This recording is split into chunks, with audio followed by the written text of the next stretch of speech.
নমস্কার বন্ধুরা, green gardening family YouTube চ্যানেলে আপনাদের স্বাগত। সবাইকে আন্তরিক অভিনন্দন জানিয়ে শুরু করছি আজকের ভিডিও। আমরা যারা পরিবেশ প্রেমী, গাছের খাবারের জন্য সারা বছর প্রচুর টাকা খরচ করে থাকি, অথচ আমাদের চারপাশে এমন কিছু উপাদান আছে যার মধ্যে গাছের খাবারের সকল পুষ্টিগুণ বর্তমান।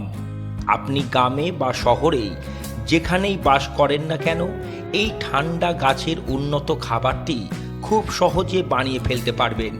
এর জন্য একটা পয়সাও আপনার খরচ হবে না। এই খাবারটি সারা বছর আপনি সংরক্ষণ করে রাখতেও পারবেন, ব্যবহারও করতে পারবেন আপনার প্রিয় গাছের ওপর। ভিডিওটি পুরো দেখুন, আশা করি উপকৃত হবেন। ভিডিওটি ভালো লাগলে লাইক, শেয়ার, কমেন্টস করুন, বন্ধুদের কাছে শেয়ার করুন। আর যদি সম্ভব হয় বন্ধু, আমাদের চ্যানেলটি সাবস্ক্রাইব করে আমাদের পরিবারের অন্তর্ভুক্ত হন। গ্রামে বা শহরের পুকুরে এই রকম টাইপ অফ অ্যাজোলা আপনারা প্রায় দেখতে পান। এগুলো আমরা সংগ্রহ করে নেব। বাড়িতে এই রকম সবুজ শ্যাওলাগুলো আমাদের হয়ে যায়, বিশেষ করে বর্ষাকালে হয়। জল পড়লে কম বেশি সারা বছরই আমরা এগুলো দেখতে পাই। এইগুলো আমরা সংগ্রহ করে নেব আমাদের এই উন্নত ফার্টিলাইজার তৈরি করার জন্য।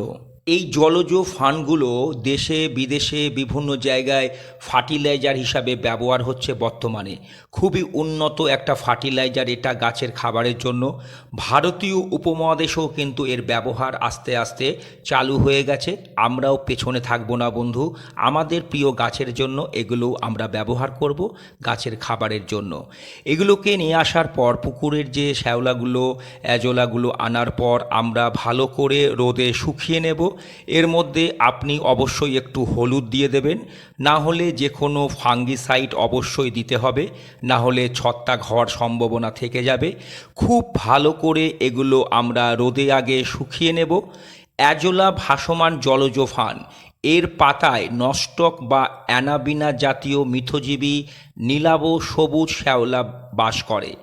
এরা বায়ুমণ্ডলের নাইট্রোজেন শোষণ করতে পারে। এই রঙ্গন গাছটাতে আমি এই সার দুবার ব্যবহার করে খুবই উপকার পেয়েছি। আপনারা করবেন, দেখবেন যে কোনো গাছে আপনার ফুল আসবে, ফল গাছও দিতে পারেন, কোনো রকম অসুবিধা নেই। একদম 100% জৈব এটা। আপনি যে কোনো গার্ডেন সয়েল নিতে পারেন, কিংবা টবের মাটিটা একটু তুলে নেওয়ার পরে এই যে শুকিয়ে নেওয়া পুকুরের এই জলজ ফানগুলো আমরা এর মধ্যে কিছুটা পরিমাণ দিয়ে দেব। আর আমাদের বাড়ির যে শ্যাওলাগুলো তোলা হয়েছে সেগুলো মিশিয়ে নেব খুব ভালোভাবে। এটা মিশিয়ে নেওয়ার পরে আমরা টবের চারধারে খুব ভালোভাবে দিয়ে দেব। তারপর যদি জল দিয়ে দেন, দুবার ব্যবহার করে দেখুন, খুব উপকার পাবেন। 4 থেকে 5 কেজি অ্যাজোলা কিংবা যে কোনো শ্যাওলা 9 থেকে 11 কেজি ইউরিয়ার সমান।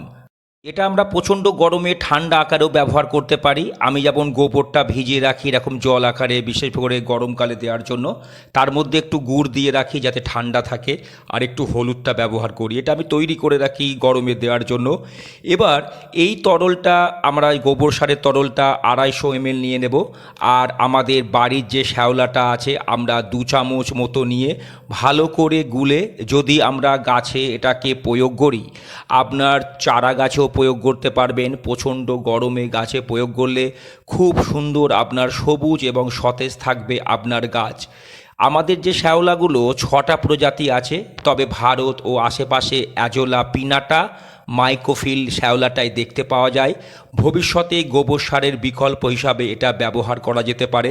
শুধু ফার্টিলাইজার হিসাবে নয়, উদ্ভিদ হরমোন, ভিটামিন জমিতে যোগ করাতে এর জুড়ি মেলা ভার বন্ধু। আপনি যখন আপনার গাছের জন্য মাটি তৈরি করবেন, এই পুকুরের শুকনো শ্যাওলাগুলো ব্যবহার করতে পারেন। যদি একটু মিক্সি করে নেন খুব ভালো হবে, তবে অবশ্যই হলুদ কিংবা যে কোনো ফাঙ্গিসাইড এর মধ্যে অবশ্যই দেবেন। এই ফার্টিলাইজার দিলে, অর্থাৎ শ্যাওলা দিয়ে যদি আপনার গাছের মাটি তৈরি করেন, খুব ভালো মাটি তৈরি হবে আপনার। সারা বছর গাছ তার পুষ্টি উপাদান এখান থেকে সংগ্রহ করে নেবে। Food protein, calcium, iron, phosphorus থাকে এই সমস্ত ফার্টিলাইজার অর্থাৎ শ্যাওলার মধ্যে উন্নত মানের নাইট্রোজেন প্রধান জৈব সার হিসাবে এটা ব্যবহার করতে পারি আমরা। এর খরচ একেবারেই নেই বললেই চলে। মাটির স্বাস্থ্য ভালো থাকবে, পরিবেশ ভালো থাকবে। এইভাবে যদি আপনি মাটিটা তৈরি করেন আপনার গাছ কিন্তু খুব ভালো থাকবে। এবং বাড়ির যে শ্যাওলাগুলো আছে আপনি এই গোবর জলের মধ্যে রেখে দিতে পারেন, সারা বছর আপনি ব্যবহার করবেন, কোনো রকম অসুবিধা নেই। ফুড প্রোটিন, ভিটামিন এ, বি12, amino acid, beta carotene, calcium, phosphorus, potassium, ম্যাগনেসিয়ামের অফুরন্ত ভাণ্ডার হচ্ছে শ্যাওলা। এই শ্যাওলা অত্যন্ত পচনশীল, সহজে শুকিয়ে যায়। আপনি যদি মনে করেন কোনো বদ্ধ স্থানে এটাকে রাখবেন কিংবা চাষ করবেন, বাড়িতে কোনো জায়গা থাকলে আপনি এই শ্যাওলাগুলোকে রাখতে পারেন। মিষ্টি জলে এরা খুব দ্রুত বংশ বিস্তার করে, সারা বছর আপনি একেবারে সতেজ শ্যাওলা পেয়ে যেতেও পারেন। আর যদি মনে করেন না এটাকে আমি শুকিয়ে রাখবো, মিক্সি করে রেখে দেবেন কোনো জারের মধ্যে, তারপর এটা আপনি সারা বছর ব্যবহার করতে পারবেন। অল্প অল্প করে গাছে ব্যবহার করবেন, তারপর আপনি তফাৎটা অবশ্যই লক্ষ্য করবেন বন্ধু।